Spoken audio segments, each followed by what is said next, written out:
ईद जे ॾींहुं सॼी क़ौम जिते जोश ख़रोश सां पंहिंजे मिटनि माइटनि दोस्तनि सां मल्हाए रही आहे, उते ई क़ौम ऐं वतन अज़ीज़ जी हिफ़ाज़त लाइ थर खोखरा पार बॉर्डर जे तपंदड़ वारी ऐं जाबलू इलाइक़े में उञ बुख ऐं गर्मी जी शिदत बर्दाश्त करे हर वक़्तु चाको चौबंद बीठल वतन अज़ीज़ जी इंच इंच जी हिफ़ाज़त में मसरूफ़ असांजा फ़ौजी जवान भी पंहिंजी ईद मल्हाए रहिया आहिनि। नवां कपड़नि बदिरां यूनिफॉर्म पाए ईद जी नमाज़ अदा करण खां पोइ हिक ॿिए सां भाकुर पाए ईद जूं वाधायूं ॾींदड़ ही असां जे वतन अज़ीज़ जा मुहाफ़िज़ जेके सरहदनि ते मुल्क जे तहफ़ुज़ जे लाइ हर वक़्तु अॻियां आहिनि। खोखरा पार लॻ पाकिस्तान इंडिया जे सरहदी इलाइक़े में क़ाइम पोस्ट ते सिपाही ऐं आफ़ीसरनि वतन ऐं क़ौम जे तहफ़ुज़ लाइ सरहद ते ईद ॾिहाड़े ते बि पंहिंजा फ़र्ज़ सरअंजाम ॾेई रहिया आहिनि। पाक फ़ौज जे जवाननि ईद जूं ख़ुशियूं पंहिंजे घर वारनि खां परे मल्हायूं। घर खे त यादि कयो, पर संदसि अवलीन तरजीह मुल्क ऐं सरहदनि जी हिफ़ाज़त आहे। मुल्क जी सरहदनि जी निगहबानी बि गॾिजी ईद ते तयारु थियल मुख़्तलिफ़ खाधा ऐं मिठाई पिण खाई ईद मल्हाई। सरहदनि ते ईद कंदड़ पाक फ़ौज जे जवाननि ईद ॾिहाड़े ते पंहिंजे घर वारनि सां फ़ोन ते ॻाल्हाए ईद जूं मुबारकूं ॾिनियूं। मुल्क जी हिफ़ाज़त ख़ातिर पंहिंजूं ख़ुशियूं क़ुर्बान कंदड़ ही जवान ईद जे मौक़े ते मुहिब वतनी जे जज़्बे सां भरपूर नज़र आया। जिते हर को पंहिंजे प्यारनि सां गॾु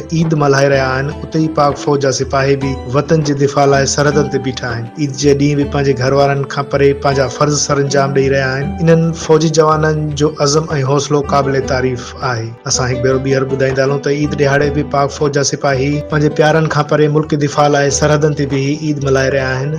नारा तकबीर, पाकिस्तान जिंदाबाद, पाक फौज जिंदाबाद, नारा तकबीर, पाकिस्तान